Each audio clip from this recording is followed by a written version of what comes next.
And we are live in the building. It is your favorite channel. This is Chosen Wisdom Football, and it is a Monday evening. So, this means it is your Monday evening Manchester United news and headlines show. Welcome and big up to you. There you go, guys. Get your sound check. Get your sound check sorted. Sound check 1, 2. We are live and the sound is good. You can hear me. As I said, guys, I hope you guys are having a good weekend. The World Cup is taking most of our time. And do you know what? The World Cup is actually decent. World Cup, despite all the madness at the beginning and the madness that still continues, is actually been quite decent. Let's be honest. So big up everyone. I hope you enjoying the football. There's a lot more football to be played, and we will, of course, do a lot more watch-alongs for the World Cup. But today, as I've said, is a Manchester United show. So today, as you can see on your screen, we are going to talk about the fixtures. We're going to have a quick chat about the fixtures. Yes, people, the new season's fixtures have been released. You can see them on your screen on the right hand side. No, you can't. Only I can see it. But there you go, guys. We're going to talk about the new fixtures that have been released today. We're also going to talk about the fact that Manchester United have announced that they've secured the land for the 100,000 capacity stadium. Things are moving and things are moving efficiently and diligently. So we're going to talk about that and what that means as well. We're going to have a quick chat about Summerville. There is more news coming out of Manchester United, coming out of the ether regarding Summerville. Are you somebody who wants Summerville? Do you like that player? Start the chat, start the conversation, leave your comments already, guys. Let me know what you think about the Manchester United links for West Ham's Summerville. Apparently, according to news reports, PSG were looking at Summerville. They were, but apparently they're not looking at him anymore. So we're going to talk about that, guys. Summerville not going to PSG. We're going to talk about Luke Shaw and the left back situation. Apparently, according to news stories, Luke Shaw is set to at least compete for his left back place. We know that Man United are looking at a left back, and of course, Lewis Hall is the main priority, but there are others on the list, and Manchester United want Luke Shaw to at least compete for his spot. So it's quite interesting. It's quite interesting because we've been told it's either a left wing, i.e., Summerville, or a left back, i.e., Lewis Hall, and not both. So what does this mean, guys? We're going to talk about it. We're going to get into it. And there's also news that we have Berrada and Wilcox specifically met with Tchouaméni's agent. Personally, guys, that shouldn't be news for you at all. It shouldn't be news, but we're going to talk about it. Are we actually going to get Tchouaméni? Are we in for Tchouaméni? Is Tchouaméni realistic? Is Tchouaméni realistic? We're going to talk about it. We're going to get the details and we're going to get to the facts, guys. So big up yourselves. I hope you're having well. I hope you've been doing well. We are also returning from pre-season on the 6th of July. So that is official. Manchester United will be back for pre-season, should I say. So we'll be back for pre-season on the 6th of July. So the 6th of July is when our pre-season starts, which is only a few weeks away. Only a few weeks away. And it only feels like yesterday the Premier League finished. And it's going to be interesting. Some of our players are going to be back for pre-season while some of our other players will still be playing in the World Cup. And they haven't had their break yet. So some of our players will be back from their break while some of the players in the World Cup wouldn't even have their break yet. So it's going to be quite interesting. It's going to be quite interesting. We're going to touch on all the stuff. We're going to touch on Tottenham as well, guys. Tottenham's bids for Tonali and Mateus Fernandes. We're going to touch on that to see, are you scared? Are you now anxious? Are you more anxious than before now that you've seen Tottenham links for Tonali? Tottenham bidding for Tonali? Tottenham links for Mateus Fernandes? Are you more apprehensive now regarding Manchester United's summer? Do you think we're moving too slow? Do you think we're moving too slow, guys? Leave your comments in. Let's start the show. Let's get involved, guys. Big up Turkish in the building, and big up everyone else who is going to pass through. Let's start with the fixtures. Let's start with the fixtures. They've been released a few days ago, so we're late to the show. We're late to the show. It's good to understand where and how we're going to start the season. We know how important a start to a season is. Some teams win the league based on their start. Some teams lose the league based on their start. The start of the season is absolutely essential. Absolutely essential. And there is our start of the season. There it is, guys. Next season, which starts in just over a month's time, our first game is against Hull City. Big up. Big up Acho in the building. On a run, keeping healthy. Big up Acho, he's on a run, keeping healthy. Bro, I need to be on a run myself. I need to be on a run my damn self. So big up Acho in the building, my guy. Hull City away is Manchester United's first game of the 26-27 Premier League season, and it will be away from home. Beautiful. Listen, guys, if you told me that our first game in the new season is going to be, our first two games in the new season are going to be against newly promoted sides, I would have given you a hug. I don't think we could have a better start than Hull City away and Ipswich at home the following week. Personally, I'm expecting Manchester United, regardless of how many midfielders, how many left wingers, left backs we sign, I'm expecting United to win those games. I think the fans are expecting us to win those games. When was the last time, as a Manchester United supporter, you went into a game or went into a season and you said, I expect to win that game? There are no games, or there haven't been many games like that. And I said it before. Under Fergie, when we were champions, we used to look at the fixture lists, look ahead and be like, yeah, we're going to win that one, possibly draw that one. We might lose that one. We used to do that, and more times than not, we would see where our hiccups would be. We would predict 5 wins out of 7, 6 wins out of 8, and more times than not, we would be right. So it's a breath of fresh air that I feel like the confidence in the team is getting back. We're getting to a place where we can look at fixtures and be like, yeah, win that one, should win that one. Yeah, draw that one maybe. I think this is a good place for the football club to be in. It means we are getting back. It means we are getting back to a form of consistency, a level of consistency that makes us feel confident. So Hull City, Ipswich, away and home, I'm expecting 2 wins. Everton, we will see.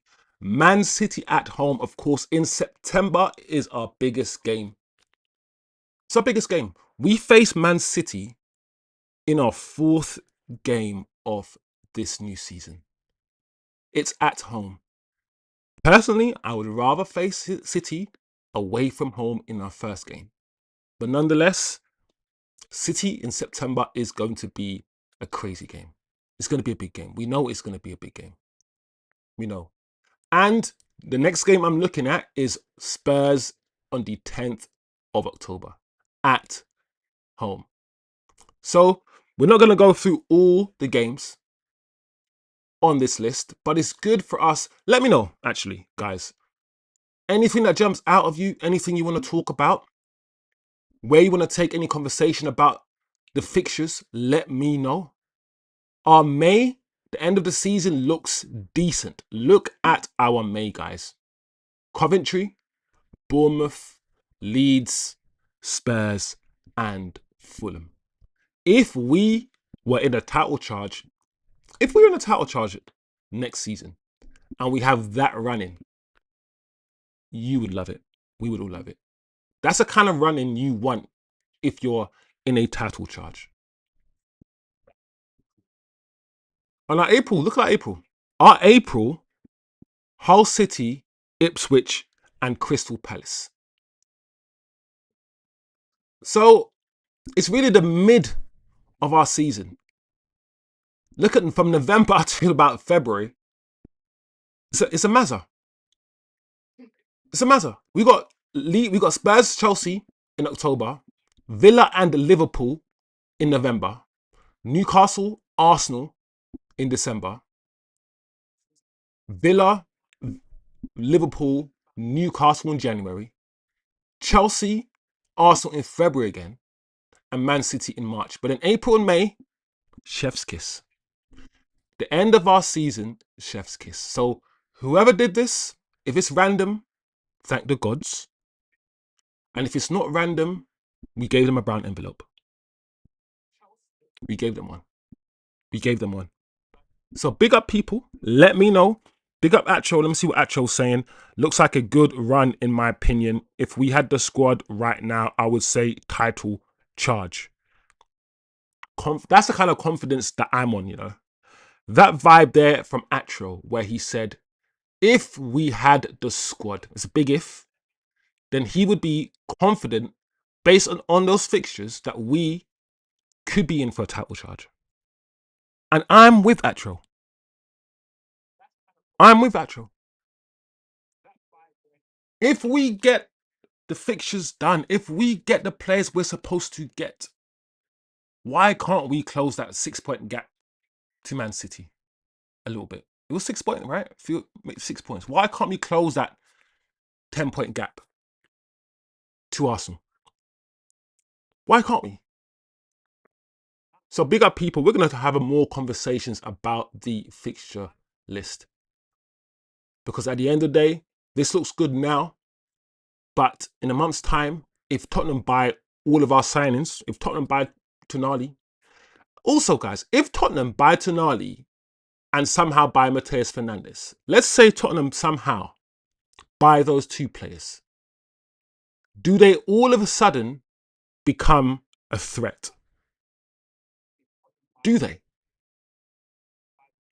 Let me know. Let me know, guys. Big up the chat. Let's talk about the Old Trafford Stadium. There are news outlets now reporting that we have finally secured the land for our new stadium.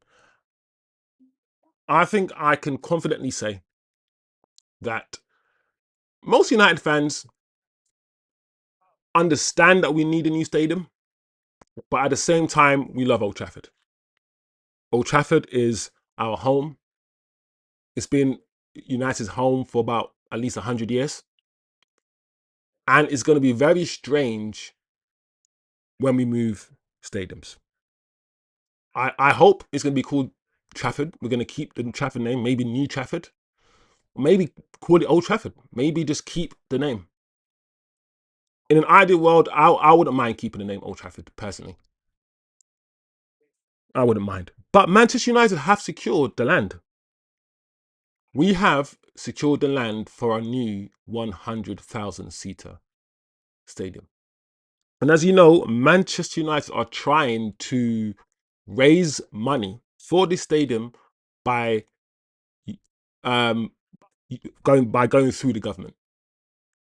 They're trying to also make this a joint venture with the government in order to generate funds for this stadium. So we understand that is the plan. Quickly, let me see what Acho's saying in the chat before we continue. I had to stop after hearing that chosen. Nah, even if Tottenham do those type of moves, what they have plus Tonali and Fernandes, they won't be. But with one game a week, they may be trouble. I agree. I agree. There is a belief in the Manchester United fan base all of a sudden that if Tottenham get those two players, Tonali and Fernandes, that they will be, you know, in the top four or something. You have to build a team, guys. You can buy those two players all you like, but if the team doesn't gel and you don't have a team, then it doesn't really matter. Yes, I feel like if, listen, they're not going to get those two players, by the way, guys. But if they do, playing one game a week, they might be a problem. But I still can't see Tottenham being a big threat to the league, even if getting those two players. I really don't. I really don't. But let me know, guys, what you think, what you believe. So yeah, back to the stadium. This will take a while to build. We know this. 100,000 seater stadium, which will mean our stadium will be the biggest stadium in the league in the country. I think Wembley's 90,000. Wembley might be 90,000. And even if Wembley is 100,000, which it might be, I think it might be 90 or 100, that's a national stadium. This stadium will be the biggest club stadium in the Premier League. And I think it will put us on par with the Bernabeu. You know, it will put us on par with Barcelona Stadium, Real Madrid Stadium. And a club Man United's size, we had our stadium was a 67,000 seater stadium up until 10 years ago or something like that, before we added, I think we added 9,000. We added some about 9,000 to make it 76. So we went from a 67 to 76. And we've been 76,000 seater stadium for as long as I can remember, for recent memory. I think maybe 10 to 15 years, maybe. I don't know. It's been 76,000. A club at Manchester United's size, you can argue we should have had an 80,000 seater stadium decades ago. Absolutely, we should have had it decades ago. And I'm wondering, what size is the Emirates? How big is the Emirates Stadium? How big is the Emirates Stadium? So Arsenal's Emirates is 60,000 seats. So Arsenal's Emirates is still less capacity than the current Old Trafford at 76,000. After this is built, it will be 100,000. And I think we could fill it. I think we could fill this 100,000 seater stadium. It's about time. The fact that we should have had a stadium like this built, and we've seen the waterfall. We've seen the waterfall in Old Trafford. We've seen the cracks. We've seen the leaks. They've been painting over the cracks for decades, guys. For absolute decades. And it shows the Glazers' ownership how crap it is. Why haven't they built a new stadium? Why has it taken them this long? Hmm? An absolute disgrace when you think about it. An absolute disgrace. So, whether it's the government's going to help us, whether we team up with whoever, whether we, I don't know, help the government build flats around the stadium, whatever we do, we need to do it, and we need to get this project up and running. It's going to take years to build this shit. Anyway, so big up, people. Let me know what you think about this, but this is good news. It shows a football club is going in the right direction. Big up, people. Leave your comments in the chat. Let's talk about Summerville. Let's have a good conversation about Summerville. And the reason why I think we need to speak on Summerville is because I see people getting hysterical about the fact that we have been linked to Summerville. Before we get into any story about Summerville, I want to know from my chat, would you take Summerville at Manchester United? Yes or no? This Summerville story has come out of nowhere. You can argue. It's come out of nowhere. He is on the list. He's on the list of left wing or winger options if we decide to purchase a winger. If we decide to recruit in that area, he is on the list. He's another West Ham player, just like Mateus Fernandes. And as we know, West Ham have been relegated. So we are looking at Summerville. We have held talks with Summerville's agent. We've had talks with Summerville. There hasn't been personal terms agreed or anything like that, but we've held talks regarding his availability and regarding him and whether he wants to come to Old Trafford. So talks have been held.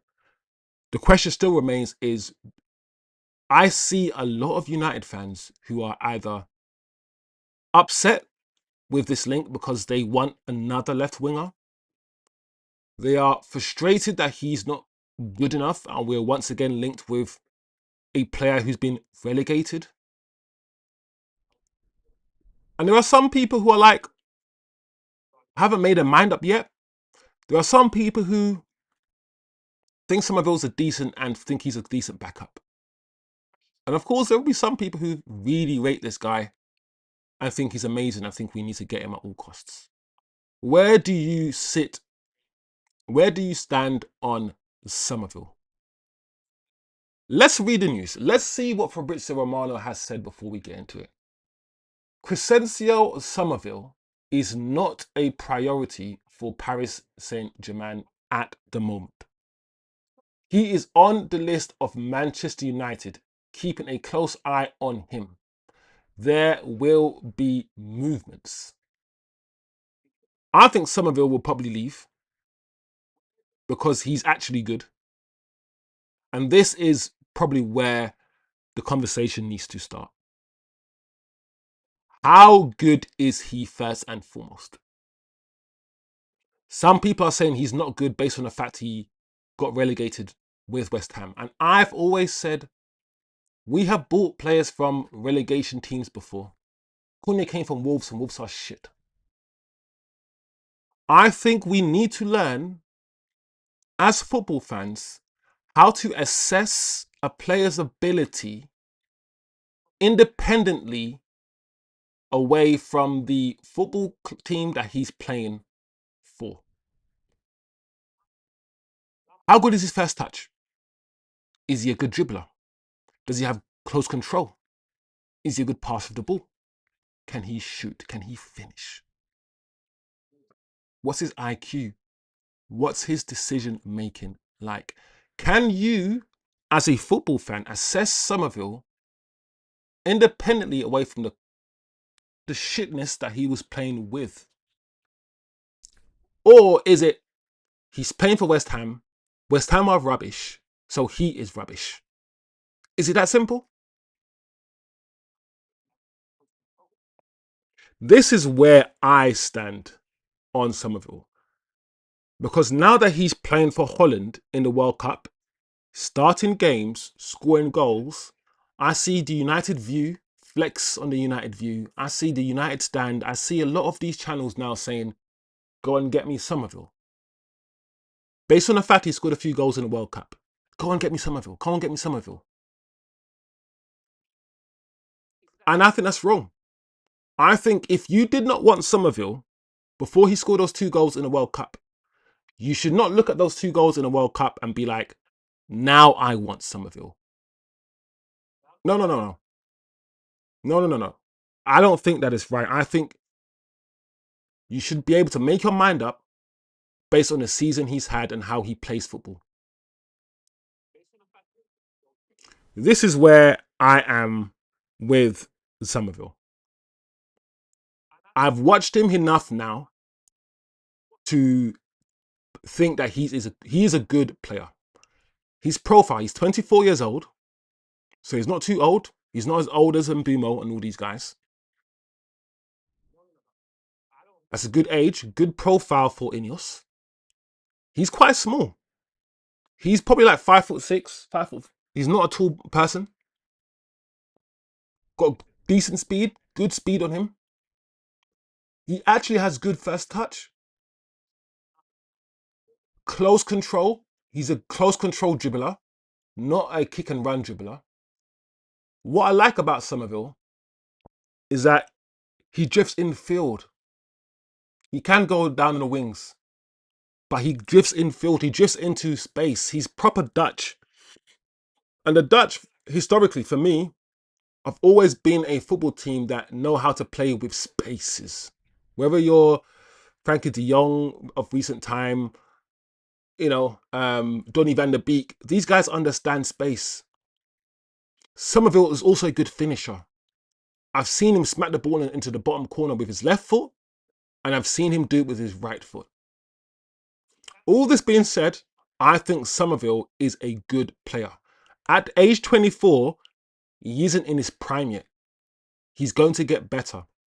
Right now, he's doing well for Holland in the World Cup, and more eyes are now looking at him because of his World Cup performances. I think, personally, my verdict with regards to Summerville is if we can get Summerville, because you got to look at the left wing market. You got to look at the fact that Diomande is 100 million. And you got to look at the fact that a lot of these wingers are crazily priced, right? And then you got to look at Summerville. If we can get Summerville for £40 million and have him fight out the left wing with Cunha, then I'm not against this signing. I'm not going to sit here and say I'm absolutely enthralled. I'm giddy. I'm excited about it. But I said to you guys that I wasn't going to make my mind up yet. I said I was going to let it simmer. I wasn't going to do an instant reaction, get angry, and all of these things. I was going to let it simmer. I was going to let it simmer. If, and a big if, we can get him for an affordable amount of money, then why not? I say we get him. I say we get him. There is something about this player. The more I watch him, the more I'm like, do you know what? He can work at United. I can see him. I see him at West Ham. I see what he does, and then I put him in our team, and I surround him with Bruno. I surround him with Cunha. I mean, he might not play with Cunha. Surround him with all our ballers, and I'm like, he'll be fine. He'll look good. He's not a 1v1 demon like a Diomande. If you even classify Diomande as a 1v1 demon. But Somerville is, I feel like he's intelligent. I feel like he's smarter than someone like Diomande in the way that he plays football. Big up anyone. Big up everyone, should I say, in the chat. Actual says, Somerville depends on the money. Yeah, I feel like we're the same. It depends on the money.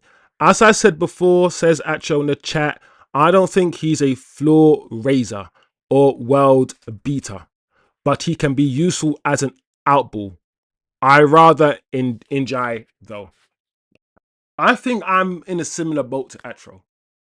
If everything being equal, you ask me to pick between Njai and Somerville, I'm probably going to pick Njai. But then I feel like I've got used to the fact that I need to purchase 4 or 5 players within a budget. And because the idea is in my head, I've got 200 million and I've got 5 players to purchase. I'm like, a Somerville for 40 M's is good. A Somerville for 50 or 60 M's, that's when I'm like, maybe not. And additionally, if it's a choice between left wing and left back, I'm choosing to reinforce our left back position well before the left wing position.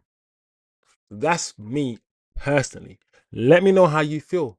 If you had the choice between left wing and left back, what position are you reinforcing? Are you getting a left winger or are you getting a left back? And I guess the answer to that question will depend on how you see Dorgu. If you see Dorgu as a left winger with Cunha, you might be like, cool. Left back is the priority. Also, Luke Shaw is old. Right? If you see Dorgu more of it as a left back, you might think left winger is more of a priority. If I had a choice, I'm choosing to reinforce left back before the left wing position. So I would get Summerville. Two caveats with Summerville. For me personally, let me know, guys. The fee has to be a small fee. It has to be below £50 million. And two, we cannot get Summerville instead of a left back. If we get Summerville, I expect us also to get a left back. That being said, guys, big up Niche fan in the building, bro. Big up Niche. That being said, guys, he's just on our list. We've just inquired. Nothing has happened yet. Nothing has happened yet. If we can get Summerville and and Mateus Fernandes, should I say, for £120 million, 80 plus 40, or 70 plus 50, would you guys take that? Big up Niche fan in the building. Yeah, I'm the same. Chosen. Left back is the priority over left wing. I'm hearing we're walking away from Fernandes and pivoting to Sanderberg and Sangari. Niche fan. Also, the talk of the town is that we are monitoring FC, looking at whatever you want to call it, the Borussia Dortmund midfielder. Zemekia. Is it Kamekia?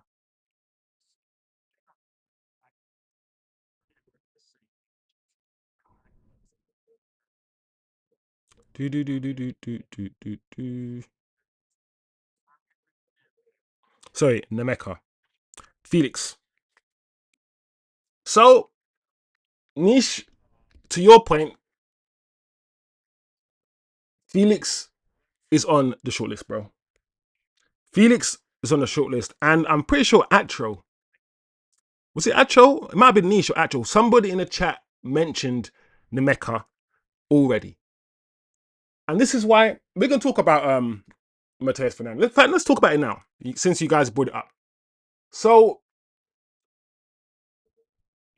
I have seen and we have spoken about people, Tottenham acting the way they're acting. Tottenham finished 17th, right? Tottenham need to show that they're being serious. Tottenham cannot, they absolutely cannot have the same season that they had last season. Last season, they finished 17th. The season before, they finished 17th. The season just that we had just now, they were very, very close to relegation. Tottenham are terrified. They are frightened. They cannot have the season that they had last season. Absolutely. So Tottenham right now are basically, Tottenham is where we were maybe 4 years ago, throwing money at everything. Tottenham have a bit of cash and they are they're throwing money everywhere. It's a problem. The reason why it's a problem, guys, is because if Tottenham bid £90 million for Mateus Fernandes, it's going to be an issue for us. Because the whole point of what we are doing right now is to drive the price down. Man United are doing the whole kiss the ring, say you only want us, so we don't have a bidding war, so we don't fight anybody, so we can sit here, drive the price down and get you for cheaper. Right? I don't know how that's got to Luke Shaw. But anyway, but Tottenham being scared, traumatized from last season, and therefore throwing money at Tonali, throwing money at Mateus Fernandes. Oh, please, please. That's a problem. That's a problem. That drives prices up. That drives prices up. So we need Tottenham to go sit down somewhere and go to sleep. That's not going to happen. But this is my thing now. I do not believe that those players would go to Tottenham. and go to Tottenham before or above the likes of Arsenal, Man United? I don't believe so. So I'm not worried about Tottenham. I'm also not worried about Mateus Fernandes going to Tottenham. I think even if Tottenham bid £90 million and West Ham accept it, I would be absolutely shocked if Mateus Fernandes accepts and goes there. Absolutely shocked. And if he does decide he wants to go there instead of waiting for Manchester United, then I'm not gonna lie, guys. I'm beginning to feel I'm beginning to absorb the bouginess of Man United. If a player doesn't want to come to the biggest football club in the world, play Champions League football, sorry guys, if he doesn't want to and prefers to go to Tottenham, then fine, fine. I'm beginning to buy into the whole I'm gonna go after you and I'm gonna sign you if you twerk for me. Pause. You know what I'm talking about.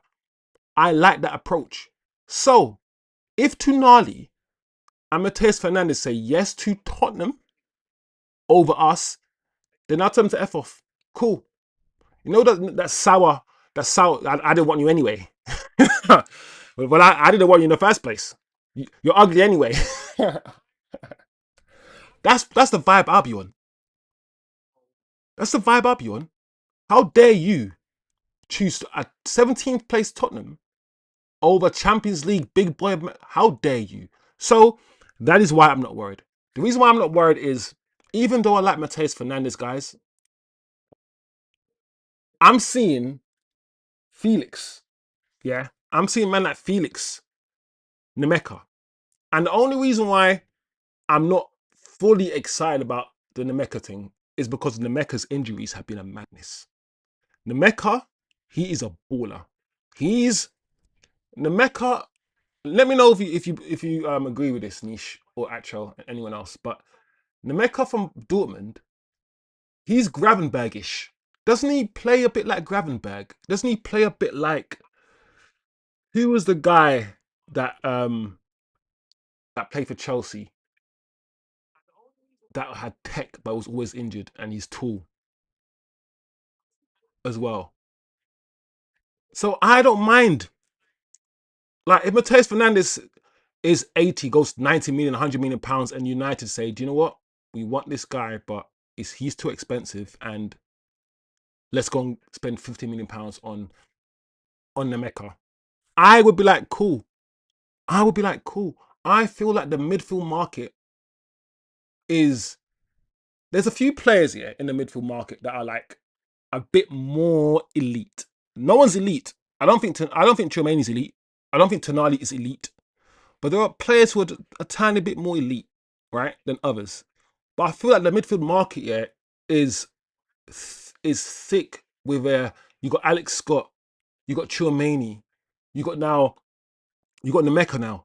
And I'm like, even if we miss out on Mateus Fernandes and we go for Nemeka instead, I would be like, cool. I literally would be like, cool. And I know some of you guys will be annoyed that we don't get Tonali and Mateus Fernandes, but they're not going to Tottenham. So that's where I'm at. Let me see where you guys are at. Let me touch base with the chat right now.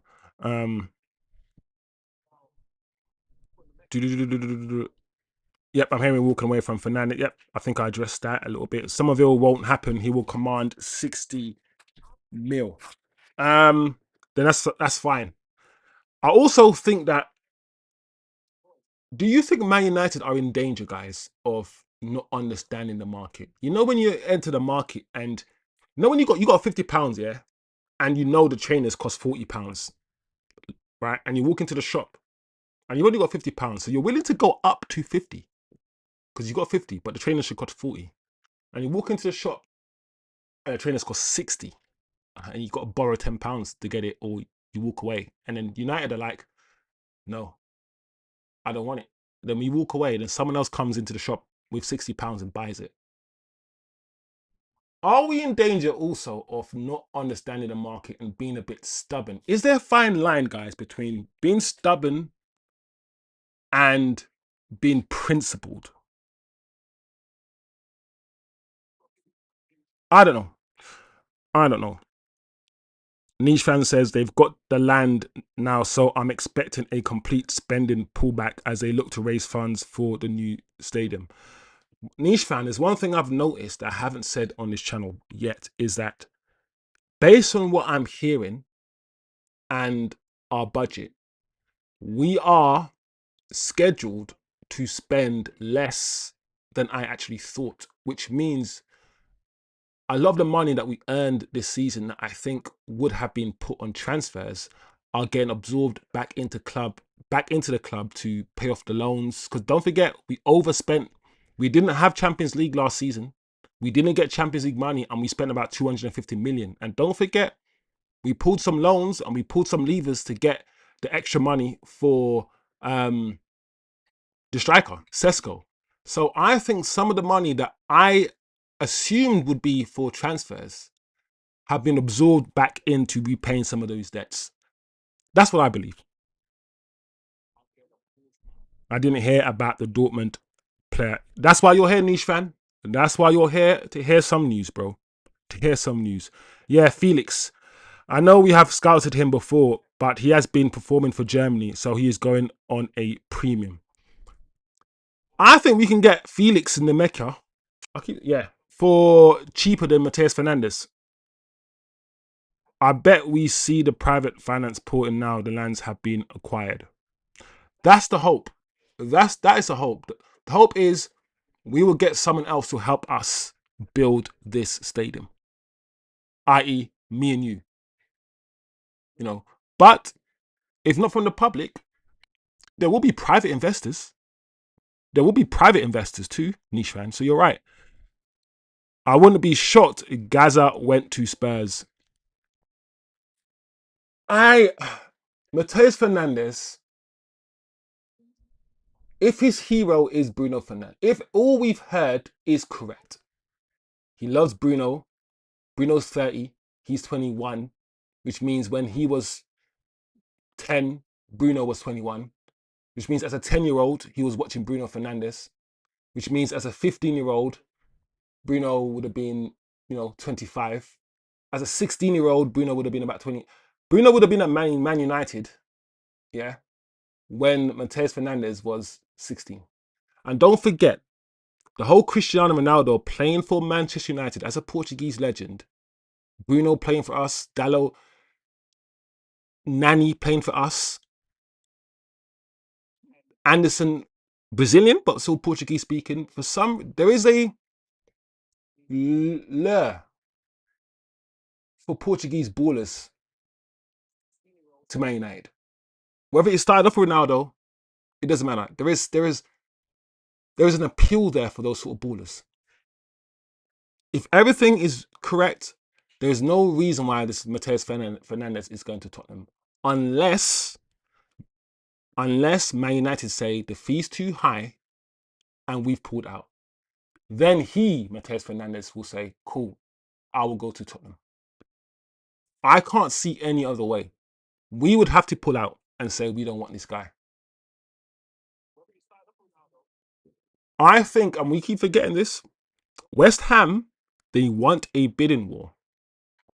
So the news coming out, the news that we will be pushing, Man United will be like, Mateus Fernandes has given Man United priority, all of these things. That's the news coming from Man United that we're giving to journalists to push out. The news about Tottenham going in for Mateus, it is true, but all the news surrounding any kind of bidding war for the player will be coming from a West Ham side. West Ham want to trigger us into saying, okay, here's £80 million, and they don't want add-ons or nothing. They want £80 million. They want to trigger us into being like, okay, scare us even. Okay, here's the money. We will see. Niche fan says we have to offer serious money. Acho says, if Fernandes wants to crash it with scrubs, sorry Spurs fans, it is what it is. Yeah, I'm a bit bougie now. I feel like I said to myself, and I've said it to you guys, I can't wait, yeah, for Manchester United to get to a level where we stop getting down on our knees for ballers and ballers get down on their knees for us, like how it should be. Before it was like, please come to Man United, please, please, please. I don't want that no more. Yeah, I'm the draw, I'm the catch. Beg me. That's what I want. Um, Tonali is the only one I see as realistic. Bro just wants out of Newcastle, says Atro. I agree. Out of the two players, Mateus Fernandes and Tonali, Tonali is definitely the more realistic target for Tottenham. As Atro said in the chat, my guy just wants out. My guy's living some nightmare, proper nightmare, and he wants out. And people are talking up the De Zerbi link. I was told that De Zerbi was one of his first coaches or managers. They're both Italian. So Tonali to Tottenham, even though apparently Newcastle have rejected that initial bid, that is more realistic. I wouldn't be scared of Mateus Fernandes going to Tottenham. I wouldn't be scared, guys. That is all I'm saying. It's interesting that all of these links away from the Man United link have started to surface after the transfer window has opened. It's almost as if West Ham are trying to hurry us up. So we got to start using our brains, guys, when it comes to these things. I want Buadi. We have to be in for him. I like the kid. I do like him. I'm just worried about having an 18-year-old now in that position in the Premier League, no Premier League experience, and spending that kind of money on him. I'm nervous about Buadi. I like Buadi.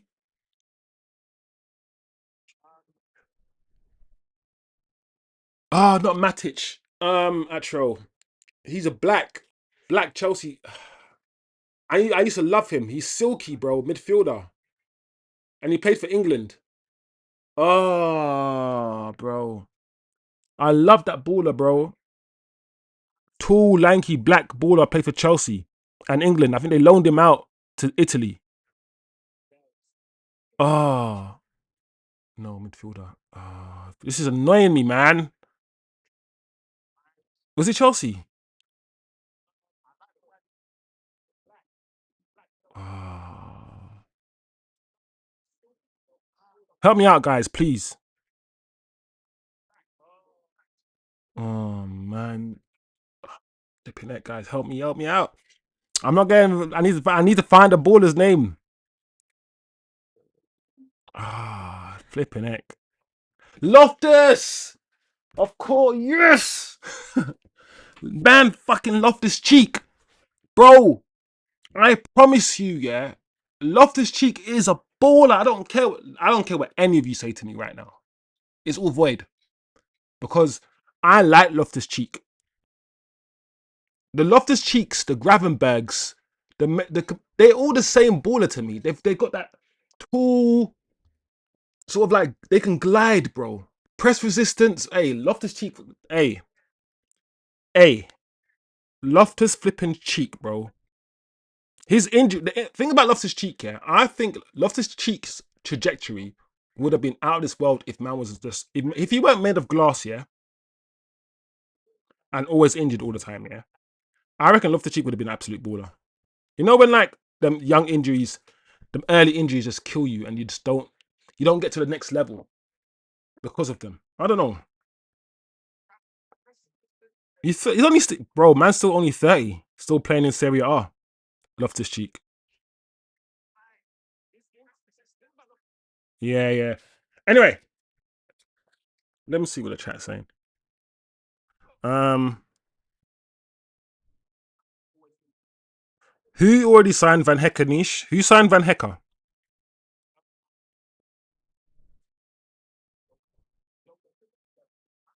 Niche fan love it. Niche fan. They understand the market. They just act like not paying the money is a virtuous thing. So what Man United could also be doing is they're broke FC, and you know when you like you've got no food, you got no food in your house, and so you're like to your friends, "Oh, I'm fasting." No, bro, you ain't fasting. You just got no food in your house. You can't afford it. Man United ain't got the money, so we're like, no, we're principled. No, bro, you just broke. I don't know. I don't think that's the case, but imagine if it was. Um, I hear what you're saying, Chosen, about the danger of the market, but that's always there. But with our track record, when we have just done it, the deal flops. So patience is better, in my opinion. I think, guys, I'm in a place where if we don't get our targets, like Mateus Fernandez doesn't come, Lewis Hall doesn't come, for instance, because right at the moment we haven't bought any of our targets. Edison for me wasn't a target. He's just a nice to have, or an additional number. That's how I see Edison. I think I'm in a place where even if we do, I'll be concerned if we do not get our targets. At the same time, I still have. I'm not gonna get angry. I'm not gonna worry until the transfer window closes, if that makes sense. If I hear next week that we pulled out the race for Mateus Fernandez, for instance, I would be concerned. Of course, I will be, but I'm not gonna come on here and be hysterical because I know there are other midfield options. And until the window closes, and I'm like, oh snap, we've only bought one midfielder. Oh, unless or we've only bought three midfielders and they're all rubbish. Unless it actually happens, I don't believe I'm going to be hysterical. I'm going to be patient and wait. I will always show my concern when things are happening, but I don't know what's going to happen until the transfer window closes. So I'm just going to wait. I'm going to wait, guys. I said before, Wilcox and Ravel, so far, because I'm going to separate them from Ineos. I keep saying Ineos, but I don't actually mean Ineos. I mean those two and the recruitment side of stuff. They have done well. And until they start doing foolishness, until, they start making mistakes, until they mess up, I'm just going to give them a bit of credit, a bit of leeway. I think that's where I'm at. So I'm not going to be like, tomorrow I hear that, Man United are considering walking away. Then the next day we're back in a race. The next day because that sort of up and down news stuff is long for me. I ain't got time to be like angry, then happy, then angry and happy. It's long. So I'm just gonna wait, guys. I'm just going to wait. And I advise people, we've been linked with so many midfielders. There are so many midfielders out there for us to purchase. So many left. There are more left backs out there than Lewis Hall. There are left wingers out there for us to buy. And I don't, for instance, the Tchouaméni thing, everyone thought the Tchouaméni thing was dead. Dead. We're never going to get Tchouaméni. Now there's conversation again that we're back in for him. So I don't know the lay of the land yet. And I still feel like United are holding some cards close to their chest. I'm kind of expecting a deal out of nowhere from United, in a way. Some of these journalist guys are reporting on things 2-3 weeks after it's happened. Anyway, it's not on our list because the Luke Shaw thing should be next, but Striker plans, Simon Stone. So Simon Stone on the striker plans. He said, Simon Stone, after what he was being told, and we have to, understand that Simon Stone gets his information from people at Manchester United. I was told they'd be looking at a striker. And having said already that Man United don't want a backup for Luke Shaw. They want someone to compete and potentially take his place. I think they do want a backup for Benjamin Sesko. What do you take from that? That is Simon Stone. And Laurie Whitwell has also weighed in. So this is both Simon Stone and Laurie Whitwell, which means Man United must have their paws on this. These guys aren't saying this shit if Man United aren't telling them this shit. Or at least someone at Man United. So this, we almost must understand this shit when we're reading it. Where it's coming from, and we always must understand propaganda. What it's there for. The purpose of these tweets, the purpose of Man United sending these messages out there. Laurie has come out now. Laurie Whitwell. And we must pay attention.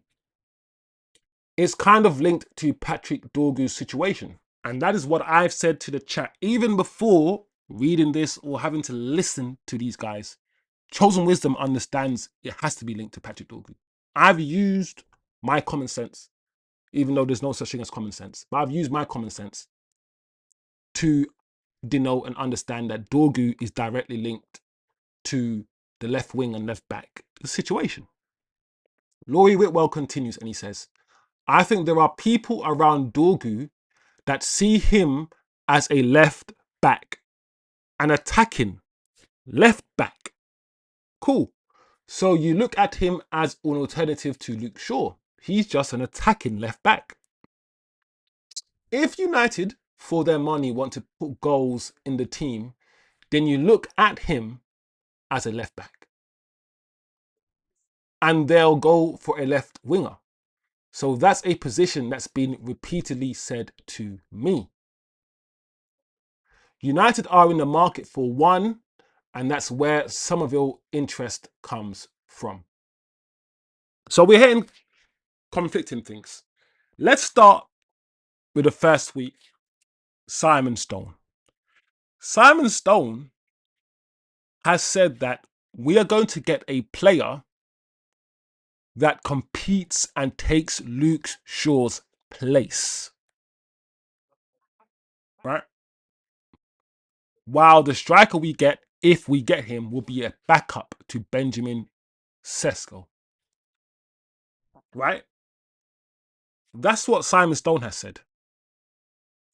The left back we get is going to be serious. Not a joke thing. It's going to slap Luke Shaw in his face and tell Luke Shaw go and sit on the bench. That's what he's saying, right? Then Laurie Whitwell is saying Man United are looking at Dorgu as a left back because they know they can get Summerville cheaper than they can get Lewis Hall. I think this is what it is. I think it's if we can get Summerville or the left winger cheaper than we can get the left back, then Dorgu is an attacking left back. If we want more goals in the team, you keep Dorgu at left back because Dorgu will get you 5 goals at left back. He will. Dorgu at left back is going to give you goals. Luke Shaw at left back is going to give you holes. So we bring Dorgu to left back. He'll still smack them. He'll still smack the ball with his left foot into the bottom corner every now and again. So he's going to get you 5 goals at left back, and we bring in a left winger that adds more goals to the team. However, I'm going to argue this. I don't actually think we need more goals. I've said it before. We scored the same amount of goals as Arsenal last season. Our attackers scored more goals than Arsenal's attackers. I think Arsenal's best top goal scorer was still own goals. Was it own goals? I think they scored 11 own goals, their top goal scorer. Our defense conceded the same amount of goals last season. Our defense on our midfield is what needs work, guys. In my opinion. Let me know what you're thinking about this. Let me know what you're thinking, guys. Yeah, Loftus-Cheek is a baller, just unlucky. Always the ballers who get injured. Facts chosen. That's how I'm looking at the window. Assess what's up at the end of the window. Yeah, Acho, if we do the whole every time we get news, we're going to react emotionally, we're just going to be, our emotions and our mental state are just too tied and linked to the news. I feel like we need to just chop that, tether that connection so we're not so emotional and just wait and see what happens. Listen, at the end of the window, we could all be emotional. We still could be vexed, but let's not get vexed yet. Let's not get angry yet until we know for sure. Because as I said before, these journalists are reporting things 2, 3 years, 2, 3 weeks down the line. They're now reporting that we had conversations with Tchouaméni a month ago. Why are you reporting now that Man United a month ago before the World Cup had conversations with Tchouaméni? Why didn't you report it then at the time when it happened? Answer, they didn't know. They've only been told now. And I've said to my chat, a lot of the times here where we've seen journalists say stuff, they've been given information and they've been given the information a month late. And they don't put dates on it. They don't say Man United have today done this or now have done this. They'll say something like Man United have spoken to. Okay, when? They won't tell us when because they don't know when. They just know that we've spoken to this guy. So always look out for what the journalists say and what they don't say, how they say it. Let me check on the chat as well. Apparently Barcelona want Sesko. Atro, Barcelona want Sesko. This is what I'll do. Barcelona, come here. You want Sesko? Come here. Come here, Barcelona. Come here. Go suck your mother. That's what I'll do, bro. You want Sesko, bro? Bro, you guys know what I feel like when it comes to Barcelona. If you want me to rant, yeah, just mention Barcelona, and I will go off on one. Mention Chelsea or Man City's cheating, and I will go off on one for a good hour. Oh, Messi's. Oh no, Messi's still fucking. Oh, Messi, bro. Messi. This Messi thing, bro. Messi's scoring braces while Ronaldo can't even. Bro, we need to have a conversation about Ronaldo. And we need to have an honest conversation, guys, about Cristiano Ronaldo. We really do. We really do. I'm ready. I'm ready to cuss. I'm ready to just give it to this Ronaldo. I'm ready. Because this guy, yeah, is holding like this Portuguese team, yeah. In terms of squad depth, they've got depth, bro. But this Ronaldo fella, you see this Ronaldo, this selfish, narcissistic, egotistical Ronaldo fella. Yeah. Anyway, another conversation for another day, maybe. Yeah, I'm not reading into much from Simon Stone and Whitwell. Says Atro, big up Alfred in the building. I don't know what Carrick does with Dorgu, to be honest. He has played him in both, though more at left wing. But I can imagine a world where we do one premium left wing or left back, one cheap left back, left wing, then have Dorgu. The Joshua Zaxi disrespect is disgusting. Luke Shaw at left back gives you holes is funny. But true though, the guy struggles to get back. Luke Shaw, for me, at left centre back, left centre back, where he doesn't need to run up and down the pitch like a left back should. He doesn't just stays as a centre back. The left centre back role was the perfect role for Luke Shaw. Because we all know the Luke Shaw's issues is that he doesn't want to run. He doesn't want to move. He doesn't want to overlap. Put crosses in. He's not quick. He's not rapid. He's not giving us nothing as a left back. As a left centre back under Amrim, funny enough, I kept saying as a left centre back, less attacking responsibilities. He was good. 1 out of 3. When you're one of 3 centre backs and you're only marking one player or two, and there's 3 of you, great, great. Maguire looked good. Luke Shaw looked good. The defenders looked good because there were 5 of them, but our attackers looked crap because there were only 3 of them. Right? So left centre back Luke Shaw, cool. I think that's a comfortable position for him. Left back Luke Shaw, and for what's demanded of him as a left back, mm, mm, give me Dorgu. Give me Dorgu at left back. You know, the issue with Dorgu, guys, is the fact that he was brought in as a wing back. I think Dorgu's a good wing back. Think about what Dorgu is. He's somebody that at the moment we can't decide whether he's a left back or a left forward. And the reason why we can't decide whether he's a left back or left forward is because he's in the middle. He's a wing back. Think about it logically. We can't decide whether he's not good enough to hold down a left forward position, right? Probably good enough to hold down a left back position. Defensively, he still needs the concentration a bit more. He's lucky, Dorgu, that he's got the athleticism and the pace to get back because his concentration at left back isn't the greatest, but he's rapid. He can get back. The reason why we are not sure whether he's left back or left wing is because he objectively is a wing back. So he is literally in the middle. His attributes literally give for both, you know? So with Dorgu, for me, I don't mind. Dorgu could easily be a player that plays 20 games a season. Starts 15 games. Starts 12 games or something. Or starts 15 games and comes off the bench for 10 games. I don't know. I don't mind. Tchouaméni, guys. Let's talk about Choo. Choo Choo. Choo Choo. They can get Marcus Sesko. Alfred's back, baby. Alfred's back. Man said Marcus Sesko, bro. They can get Marcus Sesko. Sorry, chosen. Ronaldo has been washed. This has been the best Portugal side in a long time. Bro, people don't want. There is something very interesting about football. The fanboys of some of these footballers, bro. There's so much I want to say, and I don't want to go off on one. But some of the fan bases of some of these footballers, like Cristiano Ronaldo, they are different, bro. They are different. When I saw Ronaldo do the boxer short stuff and put up pictures of himself in the shower and stuff, and how all the men were liking it, I realized it was a problem.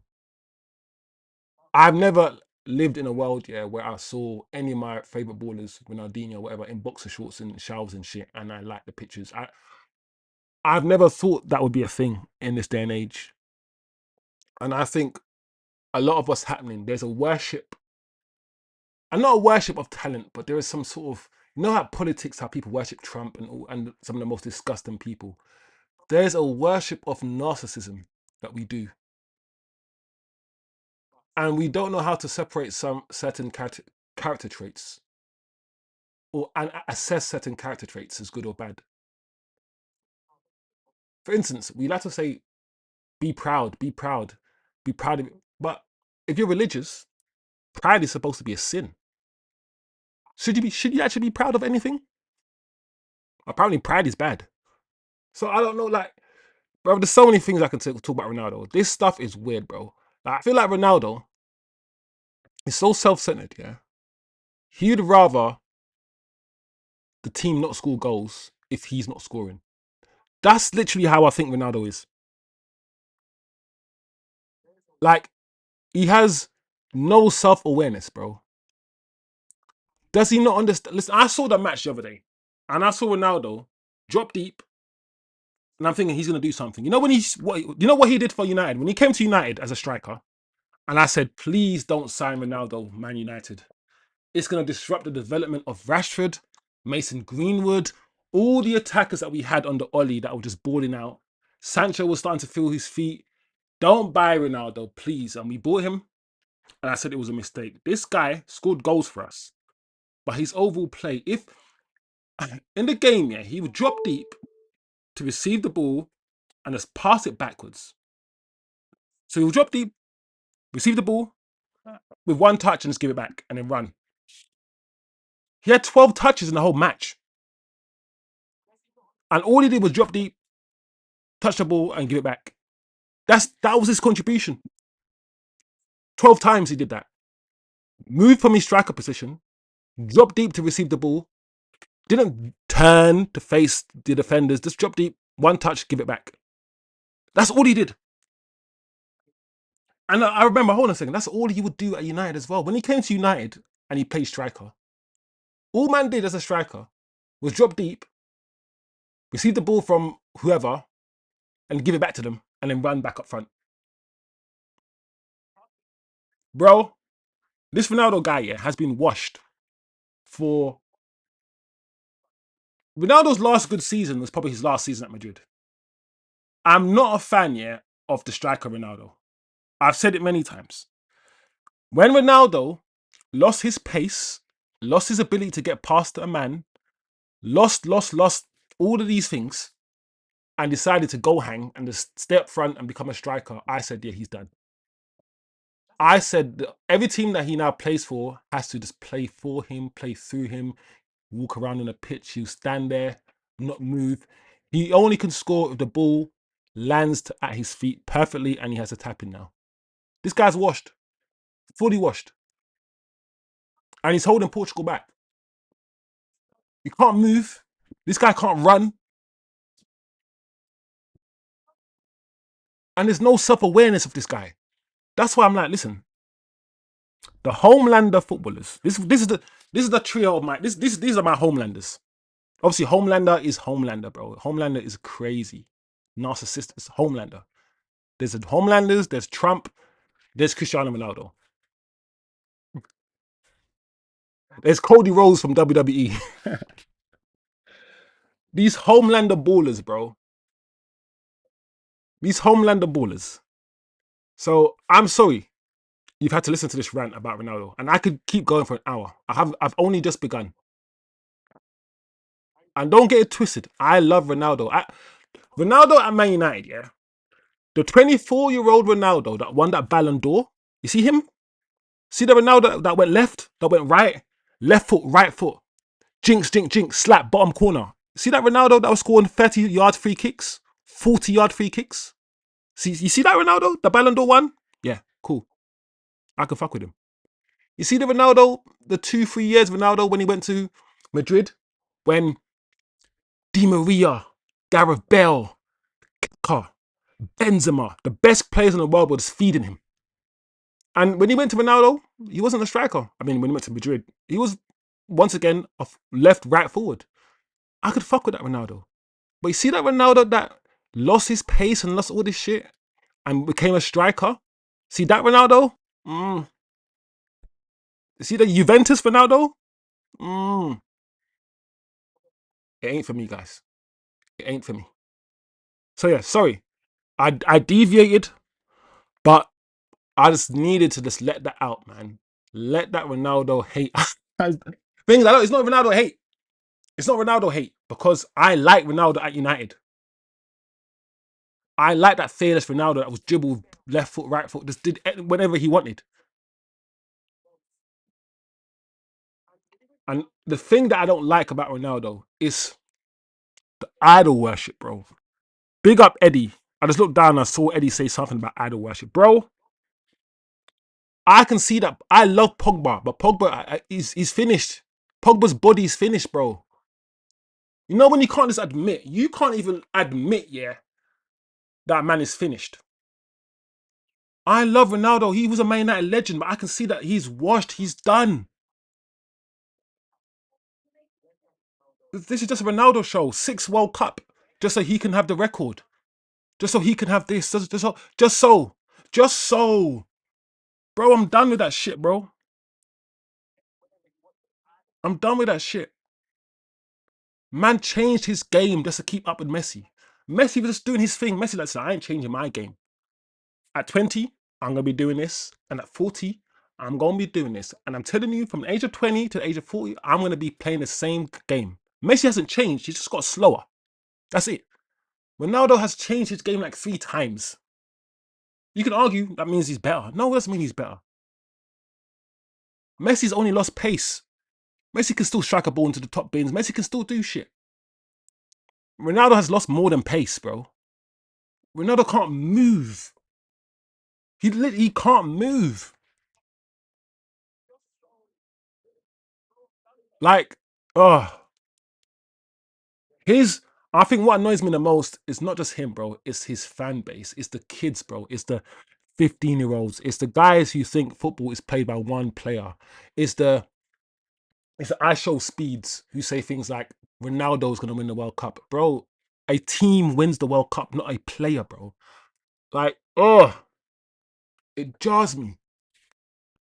But we deviated a lot, guys. So thank you for allowing me to rant, bro. I don't hate Ronaldo. I want to make it clear. I hate this version of him. Hate is a strong word. I dislike this version of Ronaldo. Bring me back the young Ronaldo that wanted to do stuff. Bring me back him. That's all I have to say. Let's talk about Tchouaméni, guys. Let's first of all let's touch base for the chat. Um,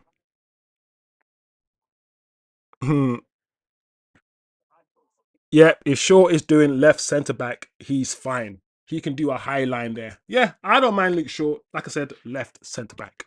Shaw at left back, bro. The left backs in this league now, in the Premier League, they are rapid. They get up and down that flipping wing all day. Luke Shaw's not doing any of these things. Ronaldo's more washed than Surf XL. They are holding midfielders in a field. He's holding holding Madeira. Oh, and Luke Shorella. Alpha's too much, no. Should become a Chinese chef. Wait for Wilcox advising Carrick to play Dorgu at right back. I hope not. I think Carrick's done well with Dorgu.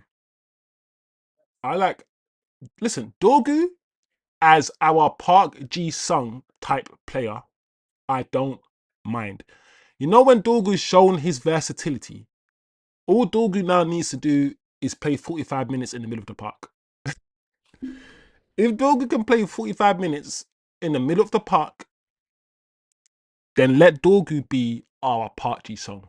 15 games a season, 15 starts, should I say, you know, FA Cups, 1 or 2 Premier League games, Champions League games. Come off the bench, 60-minute mark, when teams are tired, with his energy, danger. He could be an absolute danger, Dorgu. I forgot what actually I meant there. That's what happens when I flipping go off on one. The GOAT Starmer stepped down. Bro, I don't want to get into politics here. All I'm going to say about this whole Starmer stuff in England is this. Even now, yeah, I don't even understand what Starmer did wrong. You know them ones where the Tories were in power for 15 years, yeah, and doing a madness. Starmer was in power for 2 years, bro. Man had 2 years. Man didn't get a chance to do. I mean, he tried to do some shit, but he didn't get a chance to even make a change. They wanted him out. They pushed, and pushed, and now man's gone. And I'm thinking, hold on a second. Was it a scandal? What did I don't know. But let's not get into that, guys. Let's not. Let's not. All I'm saying is it's a madness. Dallo and Ronaldo's switching attacking awareness. The idol worship, yeah, this is what I saw from Eds. The idol worship for CR7 is um is what God was talking about in the Bible. Big up Eddie. In his fans' eyes, he can't do no wrong.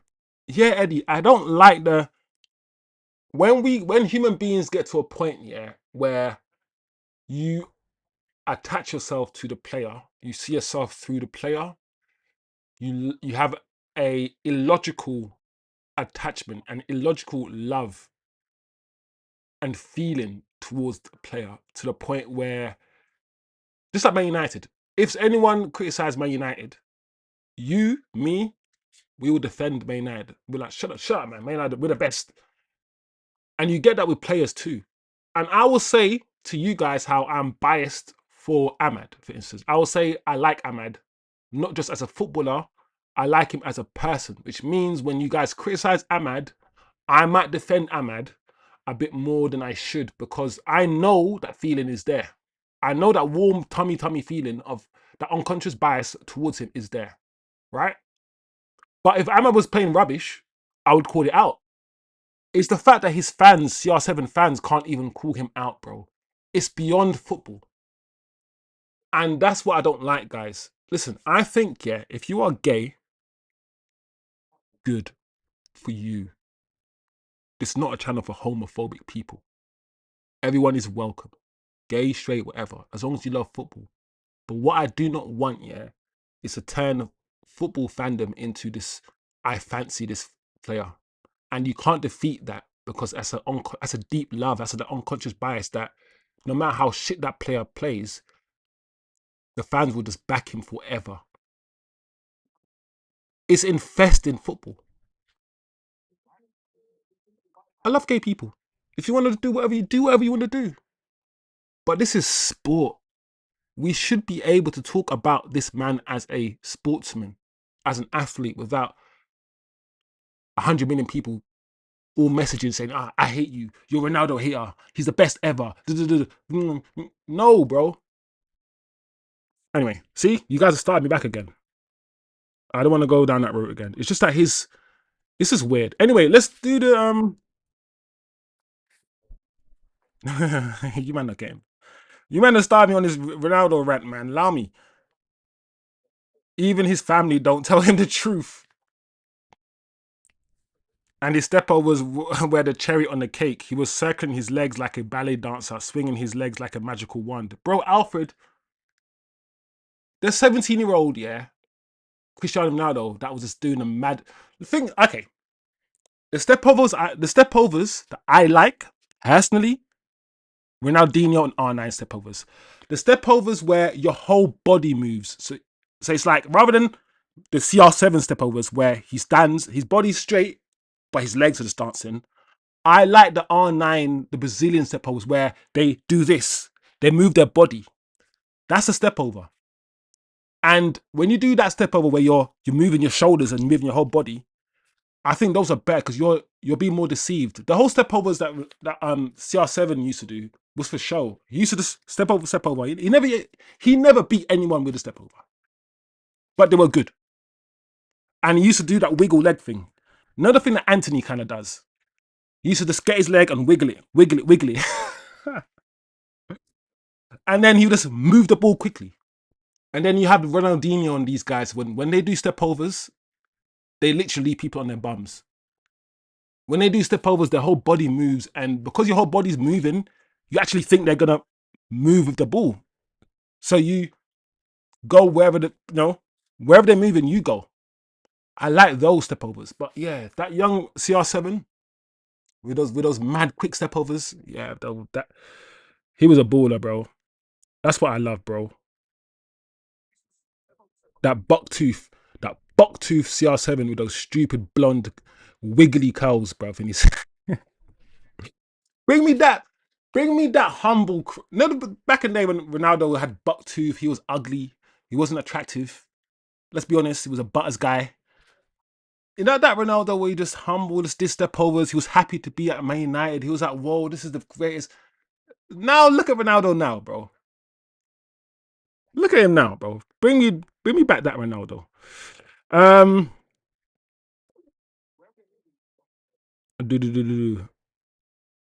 Alfred's there, Shivam. The real question, hey, big up Jarvin Woods in the chat. The real question is, was Ronaldo at his best better than Messi? I'm not gonna lie, guys. I think the season that Ronaldo won the Ballon d'Or at Man United, yeah, at 24 years old, he was better than Messi that season. Messi was finding his feet still, yeah. That season, that Champions League winning season, yeah. But then the question you need to ask yourself, apart as well as that question that Woods has just asked, guys, the reason why he was on par with Messi, yeah, is because of stats. Messi was getting 50 GA, and Ronaldo saw Messi get 50 GA, and Ronaldo went, "Hold my beer." That was when Ronaldo decided he wasn't going to play the football that we liked anymore, and that was when he decided that fuck everything, I'm just going to score goals and get stats. When Ronaldo, decided to chase Messi's stats and stop playing his game, stop playing the beautiful game that we like to see, and just score goals. When he decided that, that's when Ronaldo lost me. That's when I saw him. And I said, okay, so now Benzema, Bale, and all these guys have to suffer their game just so you can score goals. And then when he left Madrid and he unleashed Benzema, when Benzema was like, oh, I don't need to drop deep, I don't need to sacrifice my game for Ronaldo anymore. We saw Benzema win the Ballon d'Or. And I'm pretty sure, listen, swings and roundabouts. Maybe Bale would have been even better at Madrid if Ronaldo wasn't there. I don't know. But it's when when he saw those stats from Messi and he went, okay, I need to get 50 GA or whatever. I think it might have been 40 GA. But these two, every season, were getting about 40 GA and they were just passing the Ballon d'Or between each other. I didn't rate Ronaldo. I can't rate stats by themselves, guys. I can't say let's because it matters how many goals. You can't get 40 GA and 30 of those goals be tap-ins. And then Messi gets 40 GA and 30 of Messi's goals are all outside the area. I'm gonna context matters. But for some reason, football, I've always said Messi and Ronaldo and that GA era when they were doing a madness, they messed up how we see football. They, whether it's FIFA and everyone else, messed up because I always said to people, listen, Ronaldinho and these guys, they didn't get GA. Kaka didn't get 40 GA when he won the Ballon d'Or. Ronaldinho, we didn't rate footballers just because of their stats, bro. We looked at the footballers and we said, you're the best footballer in the world because you are the best footballer in the world. You might have scored less goals than the next guy, but you're better than him. Now, it's you score more, you score 40 goals, you you get the Ballon d'Or. I don't care if they were all Inzaghi, if they're all Inzaghi type tappings, because you know Inzaghi, he was a tapping god. And so, to be honest, Raul, would you say Raul was a tapping guy? Because when I look back on Raul, yeah, for Madrid, I don't remember him banging goals from outside the box either. Them sort of Raul's, Inzaghi's, Ruud van Nistelrooy strikers that don't score no goals outside the area, but they're so efficient inside the area. And for me, Inzaghi was someone who missed bare chances, bro. Inzaghi used to miss bare sitters. Anyway, I'm digressing a little bit. I am digressing a little bit. 2008 Ronaldo was certainly better than Messi. That's what I said, Alfred. I said the 2008 Ballon d'Or winning Ronaldo, I would say, yes, he was better than Messi. What he was doing was insane. Insane. Do you think CR7 can ever manage?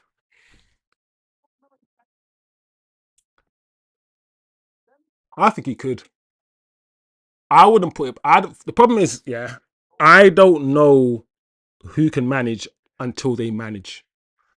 I feel like the most intelligent footballers, often the midfielders, from Zidane to Gerrard to Ruud Gullit was a midfielder to Carrick now to Xavi Alonso to Xavi. I feel like the intelligent central midfielders often make good managers because if you're a midfielder, you have to know how to defend and you have to know how to attack.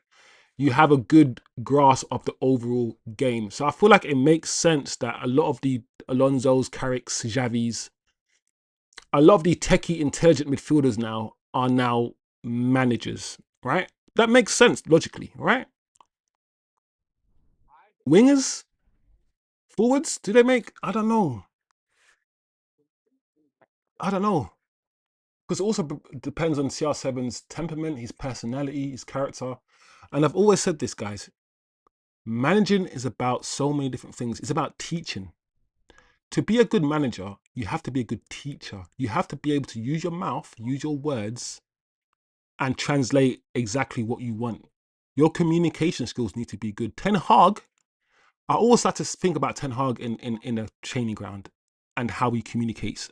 You get the ball, I'm thinking, imagine if I was a footballer and Ten Hag grabbed me in the training ground and wanted to explain to me where I should run and how and why and all these things. I reckon it'll be difficult for me to listen to this guy and to absorb what he's saying. And I feel like managing is about teaching, it's about communication, it's about psychology.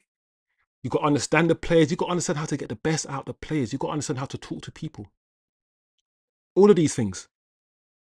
I don't know, guys. I don't know.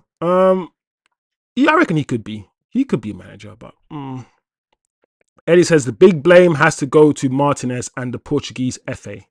We all know he's in the team for money. FIFA must have pushed him to be in the tournament. It's all about money. He won't get dropped. And Eddie, if that's the case, then good luck for Portugal. Good luck to Portugal. We'll see what happens to Portugal. That's all I can say. After conclusion, I can say that we can replace the lad on the back with Mason Mount. Big up Alfred, bro. Big up Alf. Um, He tried to bring in the digital ID in place. F. Starmer and his. To be fair, Eddie, every European country has digital ID. I think we're the only country that doesn't have a digital ID. And I'm not gonna lie, Eddie, every country, especially with AI, will have digital ID. It's just about when. We need to get into our heads that the tech guys have won the world. It's all of these things are coming in, and there's nothing you can do about it. Nothing. So it is what it is. Alvarez says that Eric Ten Hag CR7 saga was horrendous, and the aftermath criticizing, we could clearly see he was washed. He made himself more washed by sitting with Cheers Morgan. Yeah, that wasn't advisable. He said he's doing it because he loves Man United and all of these things. And guys, I'm always interested in who gets to whistleblow and who gets to say certain things and the fans like it, and who gets to say certain things and the fans say be quiet. If Sancho came out and said whatever about Man United, he would have been abused. Ronaldo comes out, says whatever, he's cheered. The messenger matters. The message, not so much. The messenger, yeah, it matters. When Ralph Ragnick came out and he said what he said about Man United, we threw stones at him. He said when we need an overhaul, a big overhaul, and we threw stones at him. 3 years later, we've had the overall. We know we needed one. So unfortunately, we live in a world where the truth doesn't always matter. It's about who's saying it. It's about who's saying it sometimes.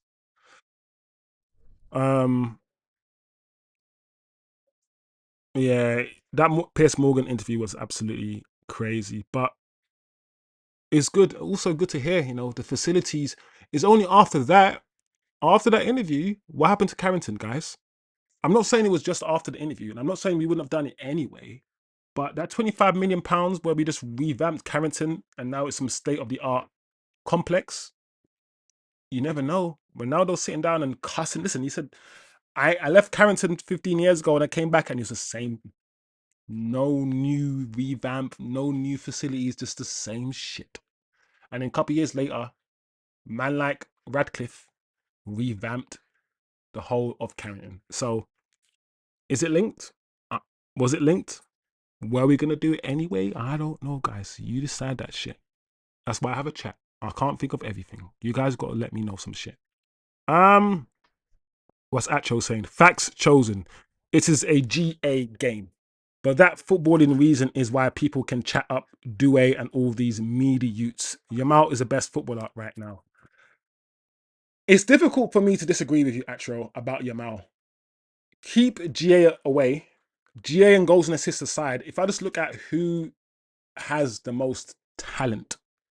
Who has the most talent? As I said, the way I look at football, who is the best ball manipulator? Who can get the football to do whatever they want the football to do? If you want to dribble close, if you want to shoot in the top corner, if you want to, who can do or get the football to do whatever they want to do? That was Ronaldinho. Ronaldinho can scoot the ball over your head. He can get that ball to do whatever he wants it to do. He's the best ball manipulator, i.e., the best footballer. That's sometimes how I see it. When people introduce speed and pace into the equation, I'm like, cool, I get it. Pace is needed. Pace is essential to play football. It is. But once again, I will say I don't attribute, even though maybe I should, more to pace. If pace is just one attribute, just like close control, just like anything else, right? So these GA guys, the guys who don't look that good, you don't have the best first touch, who are not that good at dribbling, you know, those guys, but get loads of goals. I appreciate their goals, but I'm not going to call them the best footballer. I just can't. I just can't. That's just me personally. I think Paul Scholes is a better footballer than Gerrard. Also, because football can be played in many formats. So we forget that there's different leagues. Yes, the main football that we watch is 11-a-side. There's 5-a-side football. There's actually official 5-a-side football. Official 5-a-side leagues. Futsal. So football can be played in many different ways. And if you just look at pace and just think pace is all that's needed, you know that pacey player can't translate his football in 5-a-side. You can't translate it in a more technical, tighter. You can't. Whereas the best footballer, whether you're Neymar or you are Yamal, it doesn't matter if he's playing 11-a-side. Doesn't matter if he's playing futsal, 5-a-side. He's going to be the best regardless because he's the best ball manipulator. It doesn't change. Your speed and the importance of your speed will change depending on the dynamic of the pitch. That's what I'm saying. So I agree with Atro. Pep was a midfielder as well, says Atro. Yeah. So back to my point, I feel like your general intelligence, and Niche fan will talk about this, to be a manager, you have to not just understand football, you have to be intelligent. You have to be somebody who gets at least a C and above in your exams in school. I think loads of footballers are shit managers because they're not intelligent and they can't explain things to players. I think there are footballers that are really good, amazing footballers, but they can't explain to you why they do what they do. It's all instinctive. And therefore, how can they teach that to someone else? There'll be footballers who just dribble like R9, who might be the best striker to ever live. He might be a shit manager because in R9's brain, everything he does is not calculated. It's just, I just do it. I don't know why I do it. I just feel it. Therefore, he can't be a manager because how is he going to teach? He has to use his words to teach. So sometimes the best footballers don't make the best managers. I feel like intelligence is important to become a manager, to understand tactics, to understand the tactical part of the game. Because as a manager, you have to understand all the players, all the positions. As a footballer, you kind of just need to understand yours. You can get away, yeah, as a footballer, just understanding your position and your position in relation to everyone else's. You don't actually need to fully understand everyone else's positions. Just understand their position in relation to what you're doing, right? That's why I rate the James Milners and guys who can play in multiple positions. For you to understand how to play in multiple positions, that is IQ, right? And to be a manager, you have to understand every position, not just the one that you played your football in. And I feel like midfielders, central midfielders who go attack and run back and defend, they might have a better grasp of the overall picture than attackers or defenders. That's, I don't know. That's my thought on it. Um, Big Orny. Big Oni. We still didn't do the Tchouaméni thing. Let's go back to the Tchouaméni story. I don't think we actually touched on it. Um, just quickly on the Tchouaméni thing, guys. It's gone quiet, then it's gonna go loud, then it's gonna go quiet. This Tchouaméni thing is not over. I'm gonna pay attention to this as the window unfolds. Because the messages that we have been given recently is that it's not gonna happen, it's difficult, all of these things. And you guys will talk about Sully. A lot of people will talk negatively about Sully. But Sully, I reckon, will become tier one soon. Sully has been on the ball recently with regards to news. And he's come out with this regarding the Tchouaméni situation. I won't dwell on it too much. There hasn't been any major movement. Fair enough. I like that. He's just saying there hasn't been. Some journalists here will try to make it out like something big's happened, and they'll tweet something, and their tweet would just be like hardly like insignificant. But he's at least been honest by saying there hasn't been major movement. So well done, Sally. But the report that came out saying we spoke to his agents before the Valverde incident is true. I was told that Omar Berrada and Jason Wilcox had a meeting with his agent. The word I'm getting internally is that if he becomes available for whatever reason, United will be at the front of the queue. So, one, I like the fact that he hasn't tried to make it out like we've just spoken to him, like most journalists will say. Most journalists would have tweeted, United have contacted. Not when, just that we've contacted. So we could have done it a month ago. And that's the point I'm trying to make. He's just said, listen, it was ages ago that we spoke to him. And he would be interested. It's only whether Madrid want to sell him. And if they do, we will be one of the first in the queue. Let's keep an eye on this one. I know some of you guys in the chat are more excited about Tchouaméni than I am. I like Tchouaméni, and I would take Tchouaméni. I am not as excited because when I look at Tchouaméni, I see a solid player. A good player, solid player who knows what he's doing. He's experienced. He has know-how. But I've never seen Tchouaméni do a 60-yard, 40, 50-yard Pogba pass. I've not seen him not make a play. I've not seen Tchouaméni do anything that makes me stand up, that make me get excited. He's just a good player. Almost like a Casemiro in a way. Solid, dependable. And at 25, 26, playing for France, potentially could win a World Cup for France as well. He's starting every game for France. He would fit and slot in very nicely. Let's keep an eye on this one. I know some of you are loving Tchouaméni. I'm in love with him more than I am. This one, as we know, could develop.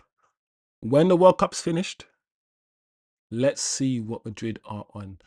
I don't see why, if the Valverde incident isn't as big as, they're making it out and they're trying to suppress it, and if everything's under the water, if everything is good and, blessed with him and Valverde, there's no reason to sell him, I don't think. But I don't know. All I can say is, guys, let's wait and see. Let's wait and see. At the moment, Manchester United's hands are in many jars.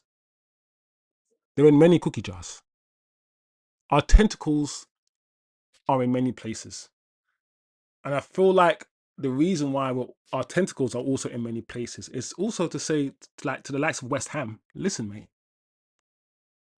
if you're going to charge us 80 million for Mateus Fernandes, I might as well take that money and spend it on Tchouaméni. So don't piss me off. If you're going to charge me 80 million for Mateus Fernandes, I might as well take 60 of those millions and get Nemeka. Don't piss me off. That is why I'm like, cool, if you don't get Mateus Fernandes, we might get Tchouaméni. If you don't get Tchouaméni, we might get Tonali. If you don't get Tonali, we might get Alex Scott. And I'm not even against Alex Scott. And if you don't get Alex Scott, we might get Nemeka. And I don't feel like I'm against any of those midfielders. And that is why I've said, you know what? Let's just wait and see what happens. Big up the chat as we're coming towards the end of this show. It was a good, we needed this show. There was no show on Friday. So we needed a show to catch up on everything that has happened Manchester United. What World Cup games are on? I know you guys are talking about Argentina right now. Let me just check FIFA World Cup. France and Iraq today. 10 o'clock, 1 hour. No, let's not do that. Norway, Senegal tomorrow. Argentina, 1 a.m.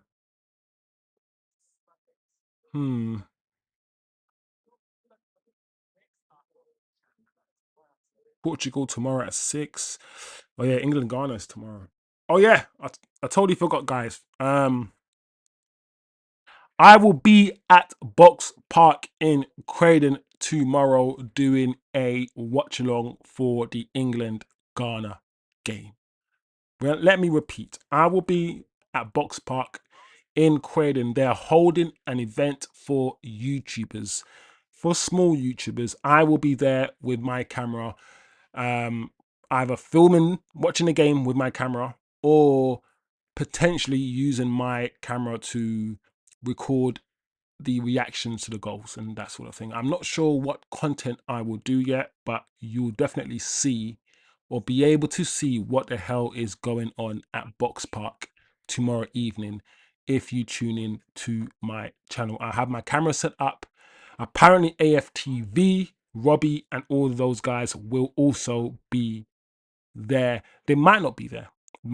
But they could be other YouTubers there who are a bit more high profile, of course, than myself. So tomorrow evening, England game, expect me to be going live in Croydon at Box Park. Hopefully, we will have some fun content for you guys. I will be watching the France game today at 10 p.m. against Iraq. I'm not sure.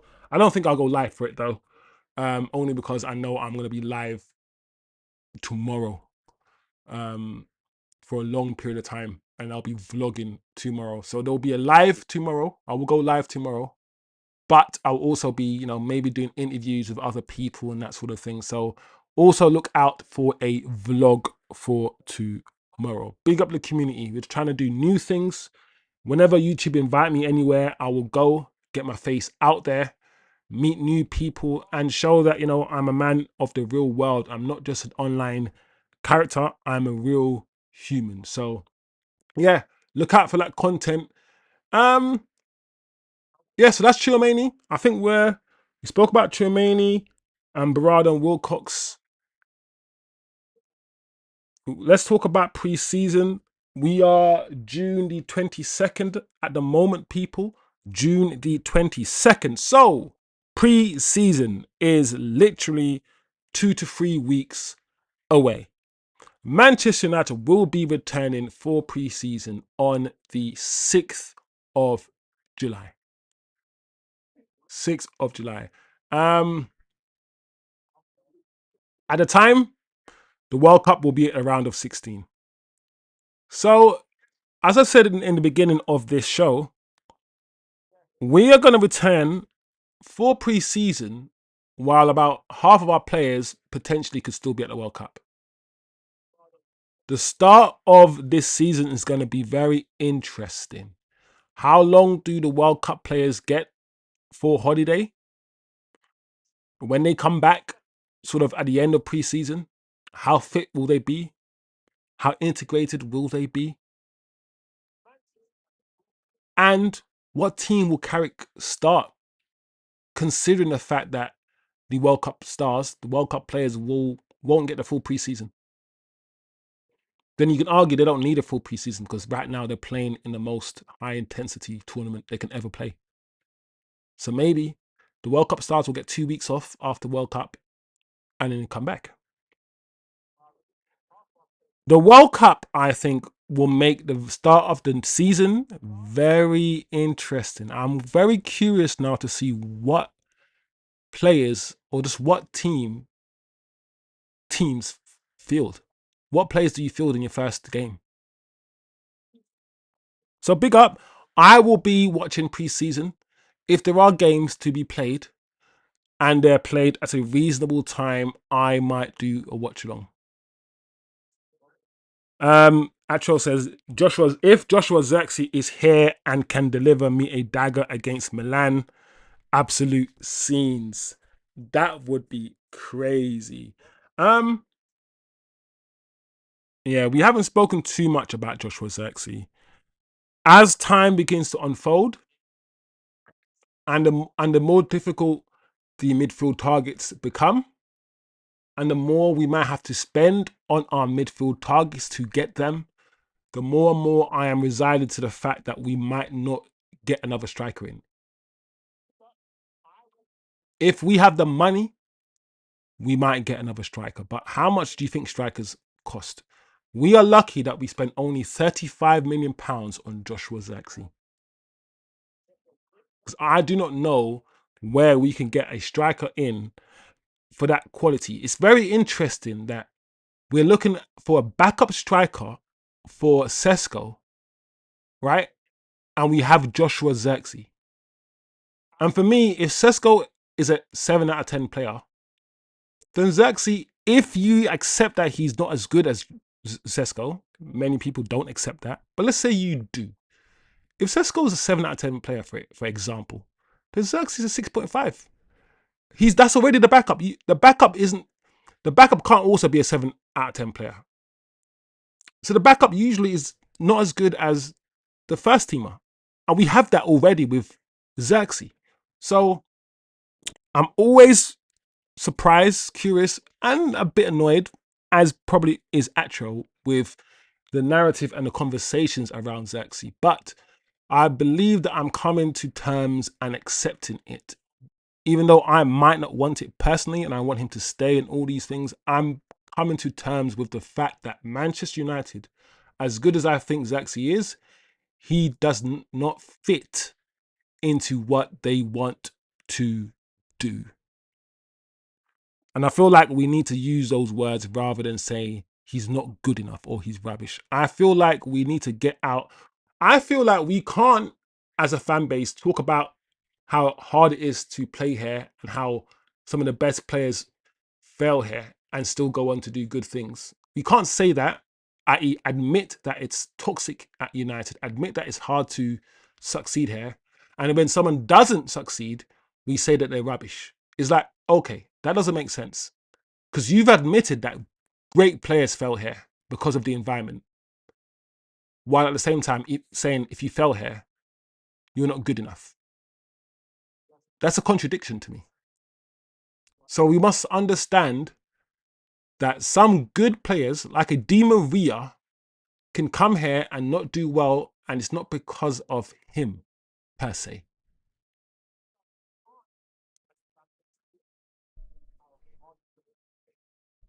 It's too much money chosen. Even Vlahovic is free but wants 400k. Yeah, yeah. Going back to my original question then. Are Man United are Man United not understanding the market now? Are we broke boys walking into Tiffany's? People talking about Lua and Kane but hate on Joshua Xerxes for not being a running merchant. Both of them are stiff, are hell and hardly run. Stiff as hell and hardly run. Kane plays DM more time than being up front, which is like a Joshua Xerxes dropping. Acho, you are singing to the choir. I do not understand how you've got a player like Joshua Xerxes on the bench who gives you something different, and you want full strikers. You kind of want 3 or 4 strikers that give you all something different, right? You want that. And we have that. We have 2 strikers that give us 2 completely different things, but we want to get rid of one of them because he's not the same as the first one. It's strange, isn't it? It's like 2 strikers, 2 kind of different skill sets. Because one of them is not like the second one, you want to get rid of him. But the whole point is that they're supposed to be different. Sometimes you might want 15 minutes or 20 minutes of a Xerxes. Sometimes you might want a player who's a false 9. I can't believe, yeah, that This guy balled out in Italy, and we cannot get this guy in our team. It's crazy to me. But I've accepted it. I've accepted it, unfortunately, even though I don't want to. Big up the chat. Big up the chat. There's probably a lot more. There's a lot more I can talk about with regards to Zaxi, but time is 9:20. We can just finish off. I think we've spoken about Spurs' links to Tonali and Fernandez already. We've spoken about that at length. They are linked to these two players. I think they had a bid for Tonali rejected. Spurs are going to throw money at everything, and they're going to disrupt a lot of teams' plans if they continue to throw money. Spurs is that guy that flipping goes into the strip club and throws money at all the strippers. Doesn't choose which is the nicest one. And then by the fifth one, he's run out of money. He doesn't even have money for a private dance because that's Spurs.